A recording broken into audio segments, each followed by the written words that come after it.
कोणाळ पंचायत समिती मतदारसंघातील निवडणूक प्रचाराने आता टोकाचे वळण घेतले असून अपक्ष उमेदवार सौ साक्षी देसाई आणि शिवसेना शिंदे गट कार्यकर्ते श्री राजेंद्र निंबाळकर यांनी एकमेकांविरुद्ध गंभीर तक्रारी दाखल केल्या आहेत.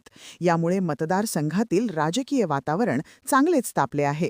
तक्रार दाखल करत साक्षी देसाई यांनी आरोप केला आहे की प्रतिस्पर्धी उमेदवाराच्या नातेवाईकांनी आणि समर्थकांनी त्यांना अडवून आमच्या विरोधात निवडणूक लढवण्याची हिंमत कशी झाली असे म्हणत जीवे मारण्याची धमकी दिली.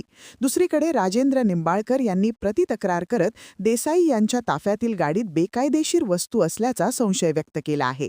तसेच देसाई यांचे पती सरकारी नोकरीत पाटबंधारे विभागात शाखा अभियंता असूनही नियमांचे उल्लंघन करून प्रचारात सक्रिय असल्याचा दावा निंबाळकर यांनी केला आहे. तसेच त्यांनी प्रचारात वापरलेली गाडी ही विना परवानगी असल्याचा दावा केला आहे. या परस्पर विरोधी तक्रारींमुळे कोणाळ मतदारसंघात सध्या तणावपूर्ण शांतता असून आता पोलीस आणि निवडणूक प्रशासन या प्रकरणाची नेमकी काय शहानिशा करणार याकडे संपूर्ण जिल्ह्याचे लक्ष लागले आहे.